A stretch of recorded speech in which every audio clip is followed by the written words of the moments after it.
WGSN-DB and Going Solo Network. It's a pleasure to do my first show with you guys, and today's topic is more about the social pressures or the mental pressures that we have individually about social dating to dates. I've only done a little bit of it in the last few years. I've been fortunate to get partners very quickly through that. And I've experienced it through different means with friends and different communications, obviously talking to people in bars and actually seeing it firsthand to see what people, how they interact on a social date, if you wish, and obviously connecting through an app like Bumble, Tinder, Grindr, if nothing, not that I've done so, but I've heard many stories of it by talking to different people across the country. But yeah, so basically that's what we're going to start with today. And more perspective of what my friends, more importantly, have told me about it and their reflection on it. And as a whole, what they go through individually through the application, obviously downloading it, creating a profile, the social anxiety about putting themselves on it in a way where they're being, well, we all are pretty much judged on how we are to be perceived as ourselves, what pictures do they put up and what do they put in their bio to be more enticing, I guess, to the ladies or the guys, whoever they're looking for. So that's what we're going to cover today. So first off the bat is talking about some experiences that my friends have had and how they've kind of reached out to their circle of friends like myself and other friends equally. And believe it or not, I have just the social anxiety of creating a page where they're being judged by the opposite sex for whom they're trying to judge themselves up against. And there's one in particular, Andy, a very good friend of mine, dear friend, and we were out one night and he was saying, oh yeah, I want to get on date, go back into the realms of dating and seeing what it's like, and pretty much just put himself there on a chopping board for everyone to judge him. And believe it or not, we sat down there for like 20 minutes, half an hour, having a good old chit chat over it all. And his anxiety was, what pictures do I put up that are going to make me in a better, or seem to be in a better light than he perceives himself to be in anyway. And I was just like, put any good photos. He goes, well, I don't really take photos myself. And I was like, huh. Because him, myself, pretty much, and the other close couple of friends in England aren't really gym goers. We're not really there standing, taking selfies of ourselves or our six packs or us working out in the mirror of the weight section and taking like a flexing our biceps to for those Instagram selfies, so to speak. But he's not like that at all. And if anything, he's the complete opposite of that. So it was quite interesting to see that from someone who's really close to me, and to see how nervous and some anxiety came in for him, and that he was doubting himself whether he was actually good enough to be out on the open market to attract himself to other women. So we went through the whole process and had a discussion about it, and all it comes right down to is like from what he sees himself to be, and then what someone else sees him to be somewhere on me 20, 30 miles away in an application. And it got me thinking that maybe we all go through that in some regards, to the levels that we're not entirely confident in our own ability to put ourselves out there and to attract the opposite sex or same sex, whatever, where you're inclined. And we had a good carried on the conversation. So he put some pictures of himself as he put himself out there, and then the next stumbling block was the bio. He was like, well, what do I say about myself? And I'm the sort of chap where I would say save that kind of conversation until later on, until you meet him. But as he digressed, and as we were looking through scrolling through his feed one time, it was like they've all got something about them, what they're interested in, and just the dichotomy of the struggles that he was facing internally in processing this, to where he was like, I don't know what to write myself. And I'm like, write what you like, write what you enjoy, write what you're looking for. He goes, that's the thing. He says, been single for, I think at that point it was about 18 months, 2 years. And he didn't know what to write, even about himself, in a glorifying way that others would find attractive. And that's what got me thinking to asking another lad who then later came and joined us for a drink. His name was Paul. Paul came and joined us, and we had exactly the same conversation with him. And Paul was the complete opposite to Andy. Paul had been doing online dating, I think, a good part of 6 months. I hadn't found anyone to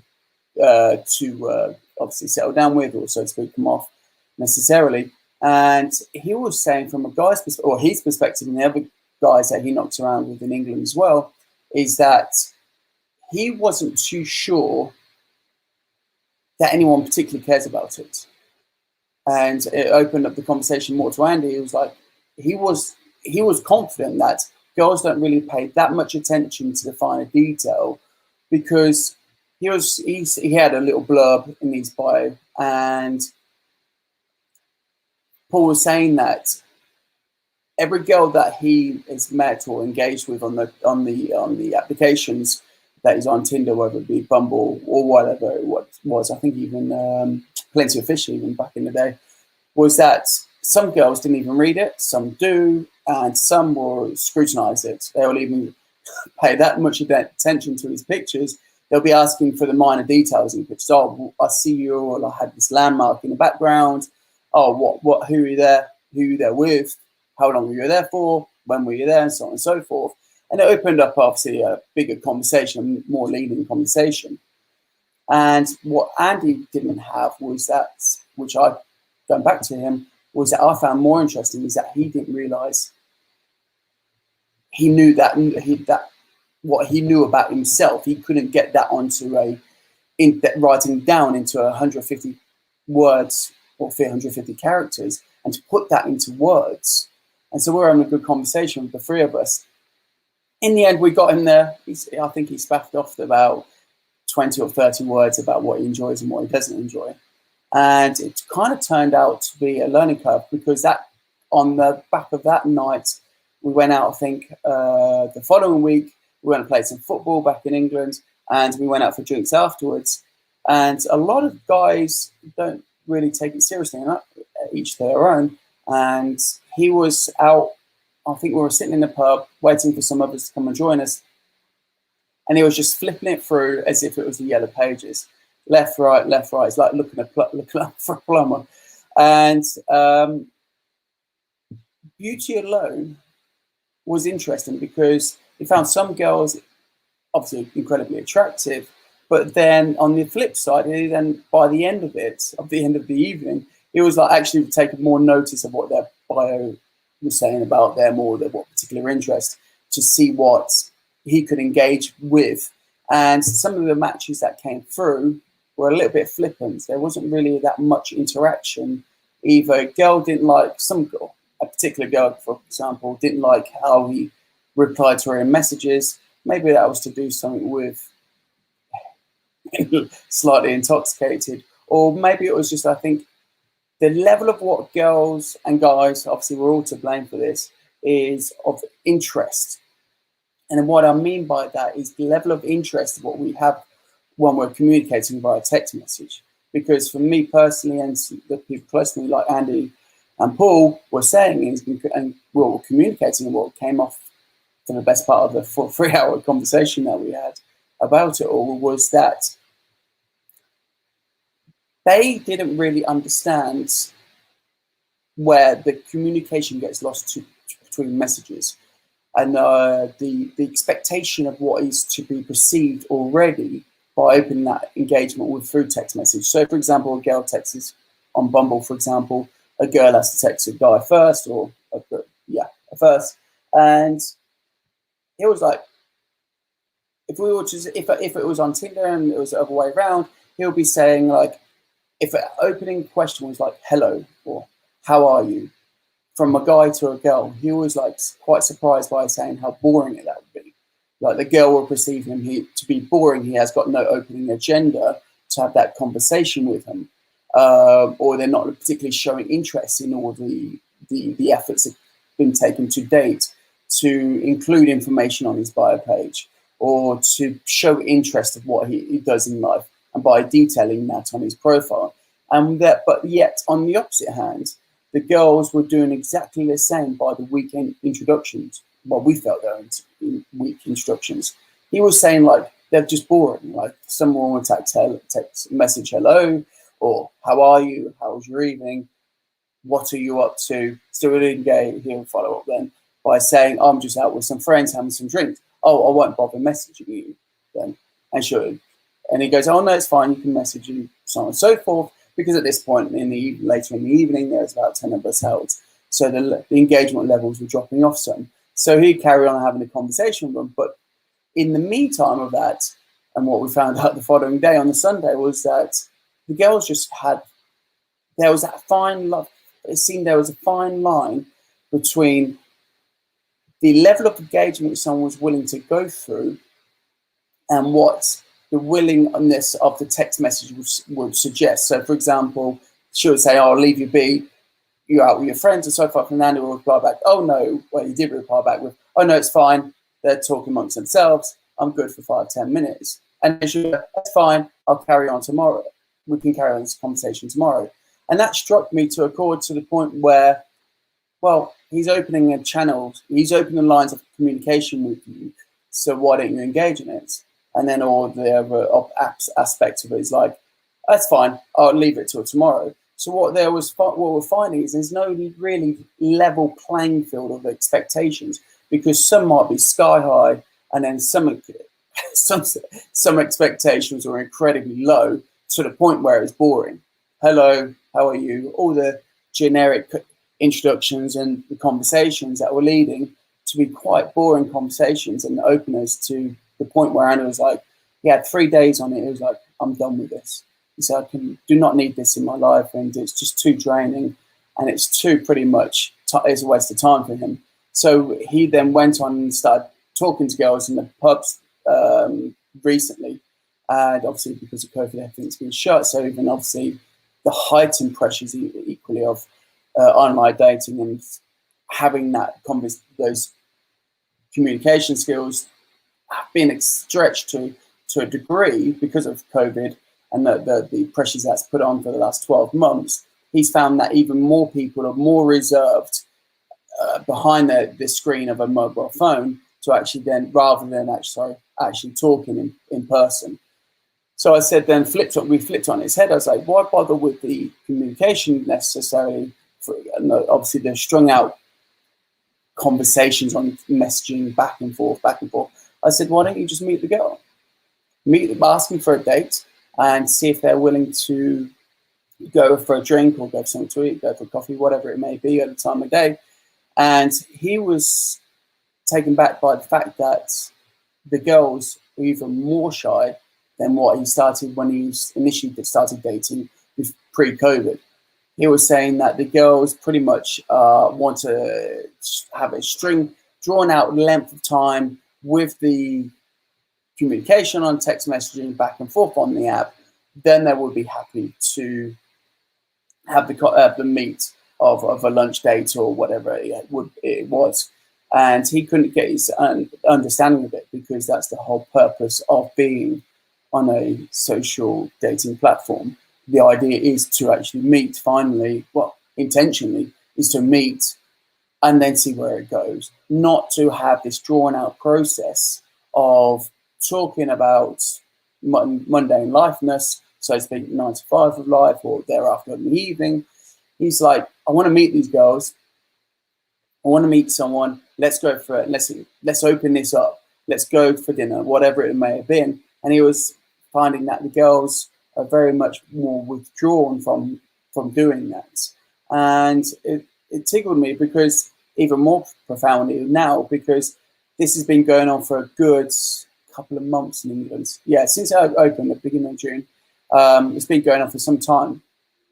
And nothing's really changed. You'll meet some girls who are completely open and in the conversation, willing to text. The engagement is good, the conversation is good, and it's flowing. They talk on the phone, but they can't really, within their Monday to Sunday week, they can't really find a time to suit that meets up or meet up, sorry, with each other. And what he's really struggling with, Andy in particular, is that level of commitment of going the extra 10 yards or that necessary 10 yards to have that. And he's now got to the point where he's taking himself back off it. And the contrast to that is he's willing to find some find someone, sorry, to open those conversations, have those deep, meaningful conversations in person, and hopefully grow within a relationship. And back on that is that Paul was having the polar opposite experience. He's, like I said, he's well groomed and he takes care of himself. He goes to the gym a hell of a lot, and he doesn't mind showing off his body in some of these photos. And he gets more and more as the more platform he goes on, the more he shows. And he sees that some of the girls show more engagement, willing to show, shall we say, a lot more openness and willingness to meet on a particular evening or lunch date, whatever it may be.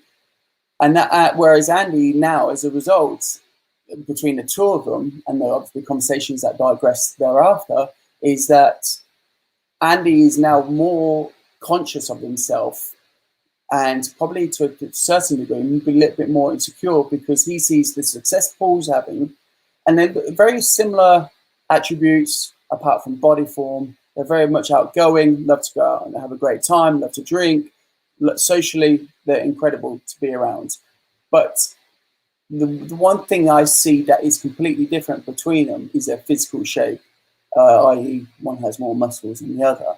And I'm not to say that all girls have a generic way of seeing what they like. Yes, it's attractive, but beyond the muscles and beyond obviously the image that is portrayed online, there is something else on a deeper, more profound level. And what happens for Paul, bless him, is he's able to engage and go out on these dates and to hold these conversations, but then obviously the girls are more willing to have obviously go the extra to the third base, if you wish, to keep it clean. Whereas Andy is a lot more reserved because he doesn't have that attribute about him. He doesn't have the big muscles, and therefore he's a little bit more reserved online to showing off himself, typically. And then as we've gone on, as the months have gone on now, best part of 3 months, a couple of other guys that I know very well are doing online dating too, because obviously England's reopened from COVID. And what they're finding is, the girls are the girls are a lot more judgmental than they were from what they could remember. So I guess pre-March 2020, sorry. So there is something that's shifted in these COVID months over the last 18 of them. That's for my friends, and maybe I'm just too close to them to see something different. But what I do see is that social pressures of what a guy is to look like, especially with the people, with all of us being locked down, is that something's changed, and something's changed in a way where I think the guys are a little bit more, my friends particularly, have become a little bit more insecure about themselves, and they are showing that on a representative level on their social platforms for Tinder, Bumble, so on and so forth. So that said, it gave me pause for thought of just as to what is the biggest attribute towards that. Is it their self-confidence in themselves and obviously the lockdown, or is it more in the fact that they don't see themselves as something more than what it should be? And that's got me to thinking, well, we're going to come back after the short break to where we can engage a little bit more further and take this to another level and just open it up about what I see closely to me, and so obviously to see what we potentially may be missing on a social level. So So that said, we're going to take a quick break and we'll be back shortly to open this conversation up even further. So please stay tuned and I look forward to returning shortly.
Hi guys, welcome back.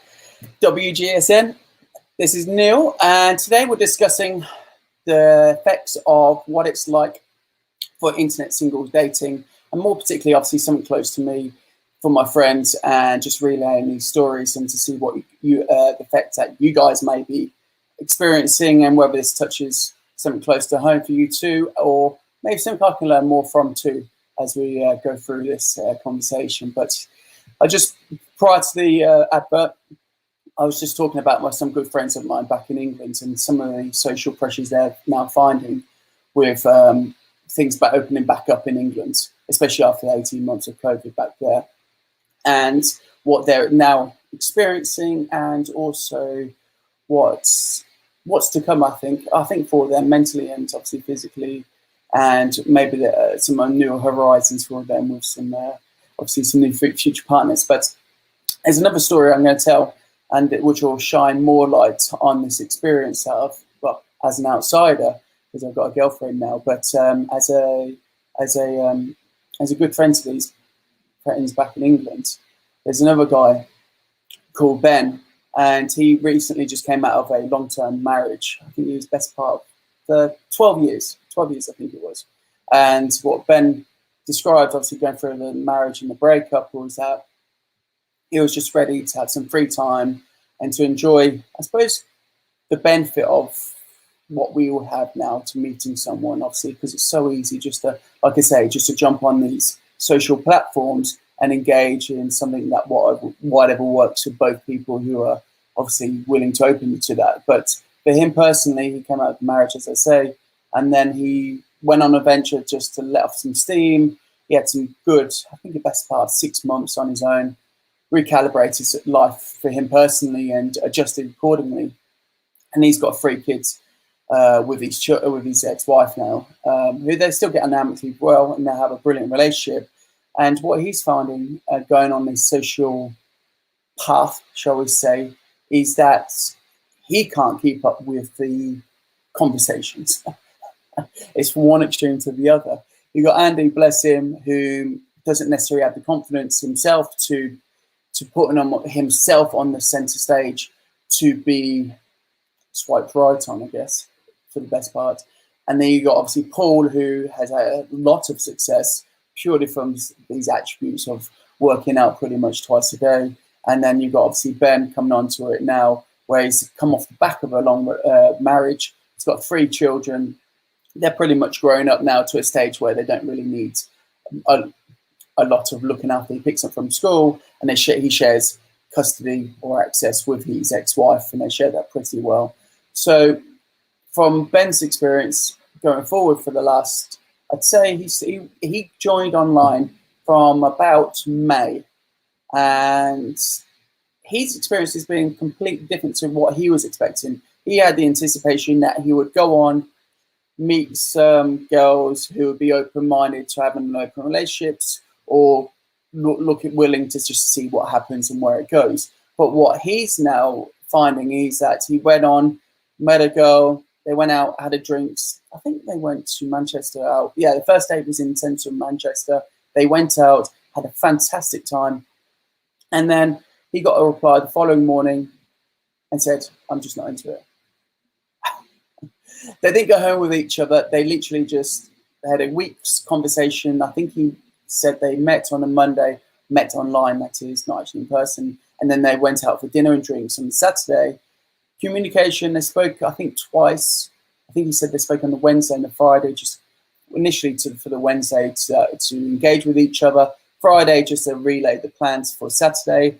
They went into Manchester in the afternoon, went for some afternoon drinks and some dinner, and then they stayed out in Manchester till late evening. They went home separately. He thought it was a great success. They shared a kiss. They shared a great time, more importantly. And then he gets a message in the morning, thank you for a great time, Ben, but I'm just not into you.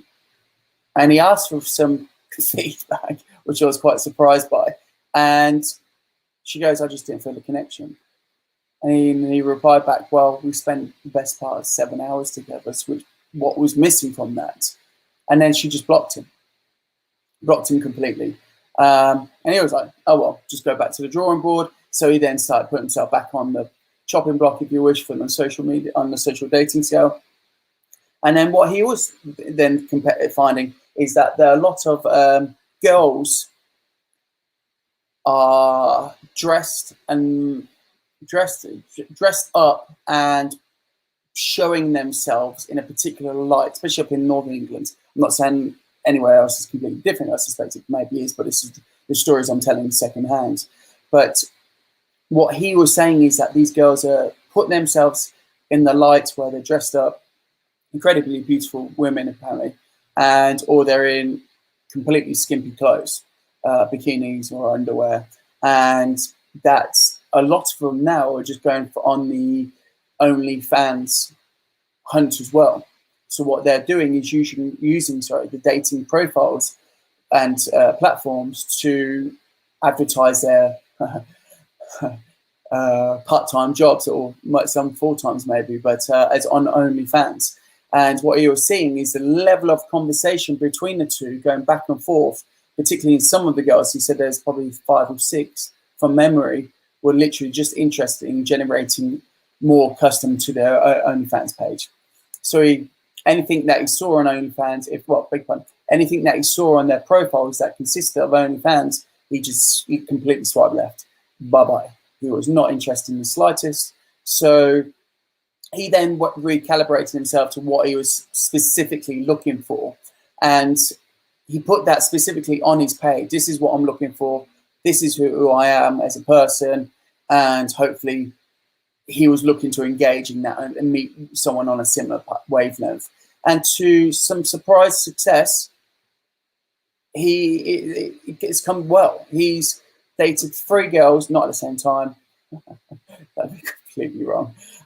He's dated 3 girls, and he was quite surprised about the openness to what he was looking for in himself, i.e., this is the sort of girl I'm looking for. This is what I'm interested in. It'd be great to meet someone with similar interests. It would also be great if you shared my same feelings or ethics on life, and so on and so forth. He got more, I wouldn't say necessarily more swipes or more people interested in, because on some of them in the top right-hand corner, you get obviously a queue of how many people find you attractive. But what he was finding, his engagement levels were more profound once he opened himself up and showing what he's actually interested in, whatever that may be. Whether he's, I don't think he's that particularly politically engaged, but if he was a vegan, for example, this is why I'm a vegan, or this is my ethics on life, or this is what I'm looking for from a person, so on and so forth. He got more compounded interest from the opposite sex than he was anticipating, to be fair, because he is a handsome chap. So to look at him, you think he is attractive. So he done quite well from that. But he's like I said, he had 3 successful dates terms for a couple of months each. I think he said, 6 weeks each. Big pardon, 6 weeks each, give or take. And now he's dating a new girl, purely from the aspect of the other 2. One, her job took her away. The other one found that she wasn't ready to commit to a relationship. And now this third girl who he's dating is, from what he speaks, is a lovely girl. And on the back, coming on the back of that, he found that obviously opening up to these girls, opening up himself more importantly, and kind of ignoring the social pressures of what's perceived. Obviously, you see it in clothes adverts, you see it in any form of adverts, and sadly, sex sells pretty much everything. And there's an attribution for a guy, I believe, and certainly one of my closest friends, that we are to look a certain way. There's a certain image, and I feel for the obviously girls, because they've had these opinions or these thoughts of what they should look like for centuries, and it's completely disgusting to some degree. I can imagine it's not to get too political, but it's predominantly controlled by obviously the white man, obviously owning the companies to some degree. I might be completely wrong on that. That's my perspective, but from what I see, the women obviously have been, supermodels, or to wear bikinis or underwear, obviously adverts, or you are to look a certain way. And I see that now coming into the guys' spectrum of tattoos, go to the gym, because there's certain, I'm in late 30s, and from my 18-year experience, experience of the last 18 years, beg pardon, I see a lot more gyms. There are so many more gyms open up, even here in Las Vegas or wherever it be back in England. And as a result, I do believe there is an expectation on guys to look a certain way, particularly when they're putting themselves in a market of, not necessarily to attract women, but obviously that's the end goal, to feel attractive. But for those who don't, I think it's more compounded that they see themselves as something less. And now with the art form of tattoos, not that I have anything against tattoos, I don't have any personally. Some are absolutely amazing. I do feel as if it's maybe the tides have changed before that. Guys look incredibly great with their shirts off, their 6-packs, their huge pecs, their huge arms, and obviously tattoos to some degree right now are glorifying that. And there is a for in England anyway, from my closest experience or experiences in England, there are so many guys, so many friends of mine too, that have tattoos. You've got the sleeves, they're working out a lot more, they're opening their shirts up a lot more because of it too. And I think that's just maybe whether it's a change in the tide of taste and what we like, or what's becoming attractive because of the shift in normality, I'm not too sure. But my opinions are, from obviously looking and observing my friends in action with all this, is that a couple of them have gone that way, but all got, well, the 3 in question have got sleeves, they've got tattoos all over the torso and chest, whereas the opposite friends who have 0 tattoos slightly feel inadequate, I think is a strong word, but I certainly feel as if then, because they don't have it, they feel a little bit more insecure about themselves. And that quite surprised me, because the same people pretty much, obviously they've got different attributes, don't get me wrong, but they're very good friends of mine, and they all share incredibly fondness and kindness and so on and so forth. But I didn't really think I didn't think they would be that affected because they don't choose to have tattoos and because they don't choose to go to the gym once or twice a day, 7 days a week. And that was taking me back by surprise. And I think I can see that more so. For example, the other aspect of it is when I go online shopping because of COVID, and obviously it's a lot easier to shop online, you see a lot more tattoos in the mainstream modeling. And for example, I was looking on, I'm going away with some friends to Ireland shortly in a couple of weeks. And I was looking for some funky shirts because we've got a day where we were to dress in the most disgusting clothes going. So I went on for a company called Boohoo, and there was guys, obviously attractive guys because they're models, but the three guys that I saw, particularly predominantly in these obviously modeling clothes, all tattooed up pretty much obviously from the waist all the way up to the neckline, even literally goes all the way around and up behind their head, and a big part behind their ear and close up to behind their skull. So I was quite taken back just how much of a switch that has taken, and how much of I can see that reflected in some of my friends' personal circumstances too, to the point where obviously it makes them feel somewhat inadequate to some of the girls that they're attracted to. And maybe the girls are just equally unattracted to my friends, which is okay. But I was kind of taken back by it.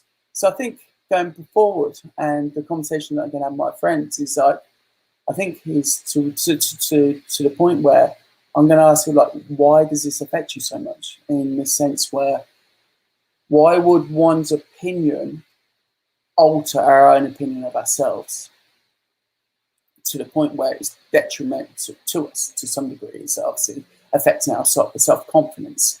And I didn't realize just how close sometimes that can be. You know, maybe sometimes you're too close to up against the mirror to see the entirety of the mirror, which for an analogy. But these friends have, like I said, they've all got different circumstances and they've all got different experiences. But on the mainstream of probably about 20 friends of mine back in England, and we're all on these different chats on WhatsApp, and obviously sharing stories and sharing experiences. And then when I open up, when we have engagement personally about something or nothing, or just checking in to see how we are, being I'm over here and obviously back in England, is that some of them just have got to a point now where they just can't be bothered. They'd just rather go into a bar and just open up a conversation, because what Bumble and Tinder, probably Bumble, has brought to the mainstream is the easiness to hook up and find something that we're looking for. And obviously that works for many different people. There's no right or wrong with that. But also secondly, I do think what more, and maybe more profoundly, what it has allowed is the ease of non-commitment. So if we want just to go look for one thing, we can find that with ease. And I think that also for those who are looking for a committed relationship and to settle down, that has also brought in some hesitation to whether all going these extra yards, obviously the communication, to pursuing a conversation with someone that you don't know only through text message until you both can obviously align to have a date, is worth it.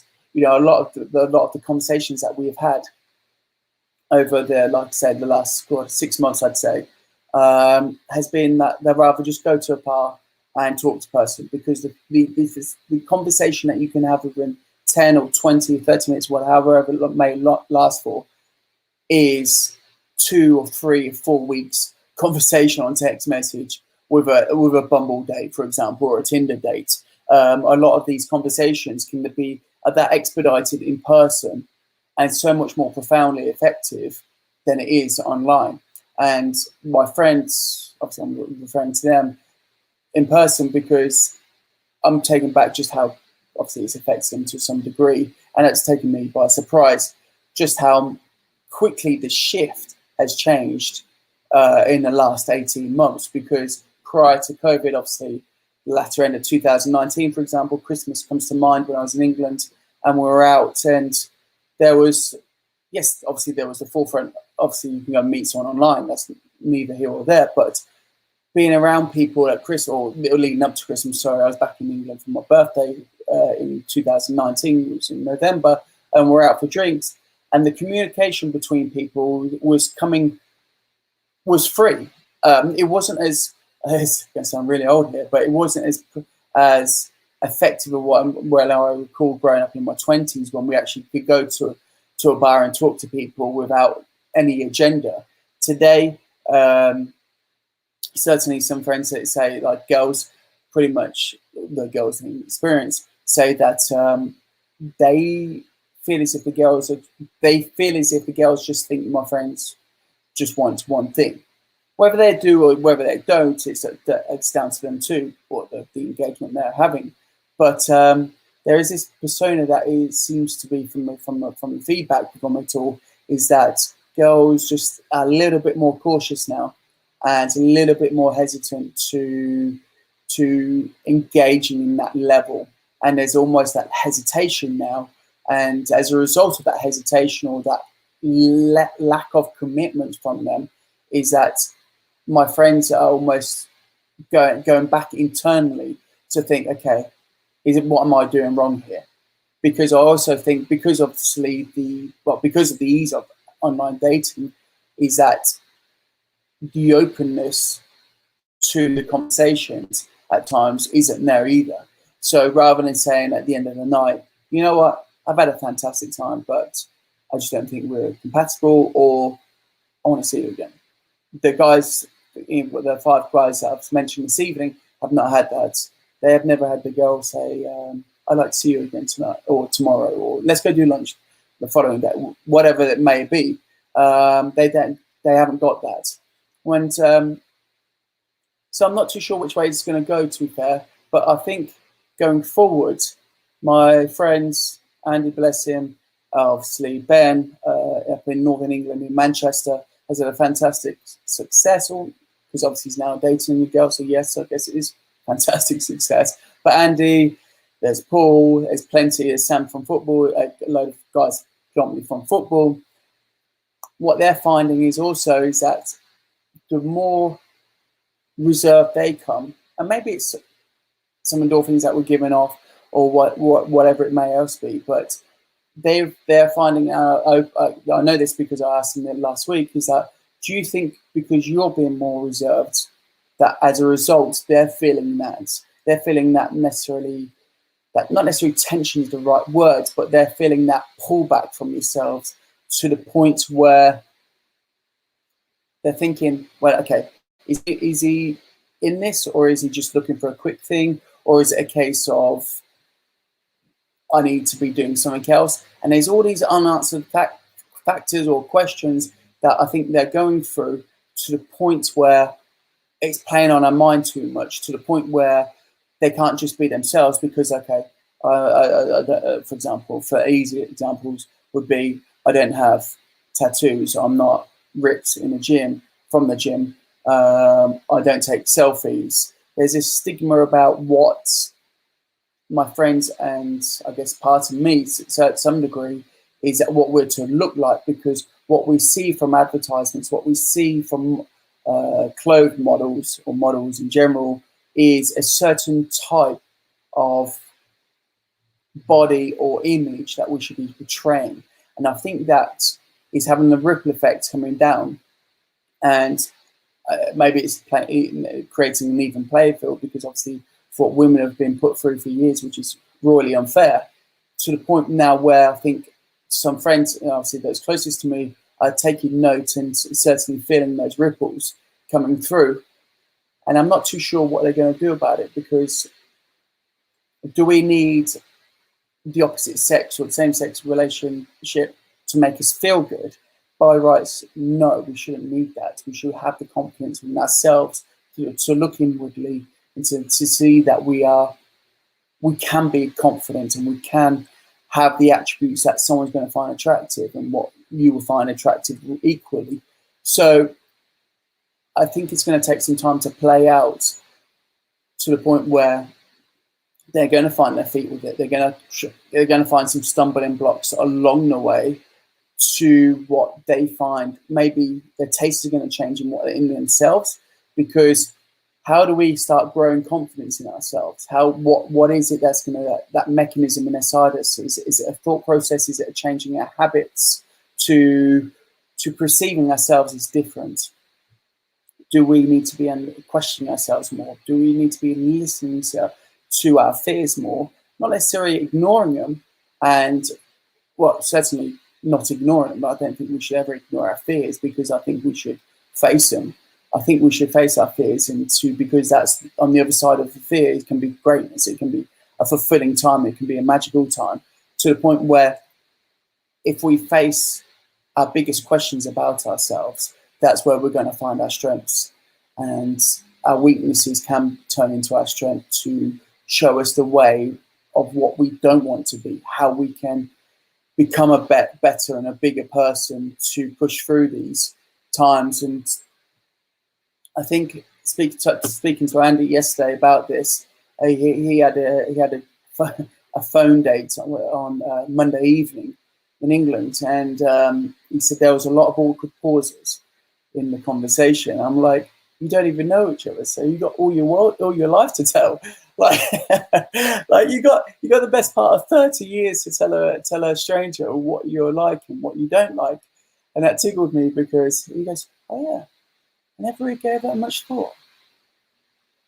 So just, sorry, I'm just tracking back over the conversation in my head slightly, but he took away from that. He was like, I never really saw it like that.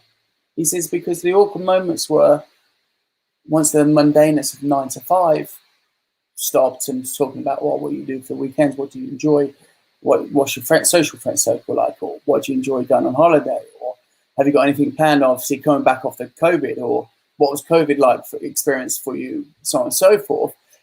Then he found that the pauses would come in and they'll hold, and then they'll kick up again, and they'll find something to go on. So he said, he to be fair to Andy, he is a great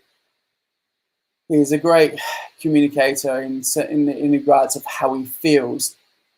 He says to the girl, I can't remember her name, sorry, but he says at the end of the time, he said, look, it's been nice talking to you, but he said, I'm not feeling it. And he couldn't understand why. And I think it was the conversation and back that we had once I spoke to him about it. And he says, I just wasn't me. Like, when you speak to some people, they just even listen to you, and they're that attentive and that intuitive to what you're saying, to the point where the conversation just flows. A 20-minute conversation lasting 2 hours, for example, and he wasn't getting that with that. And so he's taking a pause from online dating now, whereas my other friends up in Manchester, for example, old Ben, he's full steam ahead, obviously, with his new date, and obviously Paul is just carrying on the way he is. He's meeting girls. I'd say he's probably meets about 2 or 3 a month, but he's enjoying it. Oh, and the people that he meets are open to the conversation too. So, and his engagement with them. And I'm not too sure what he's looking for, and I'm not too sure if he understands what that means just yet. But like I said, we've all got time, and we've all got the reflection to take and to pause and just ask ourselves what pressures we're facing, and what we really want from this experience. So I'm looking forward to hearing more from it. I'm going back, like I say, in a couple of weeks for a good friend's birthday, so I'm looking forward to that. And I'll stay tuned for more. But I'm sure there's some fascinating stories that are going to come from the back end of it all. But in the true aspects of it all, I only wish they find happiness, and they can get something from it all, because that's what we're all on there for. When we do put ourselves on the chopping board, for all of us to put ourselves in the limelight, to be seen, we all work for great things. So thank you for listening. Thank you for watching. And this is WGSN. And stay tuned for more, because there's great things coming from this station. So thank you ever so much for listening, and staying tuned. Men's issues, topics, concerns, going solo every Wednesdays. So make sure you stay tuned, and thanks again.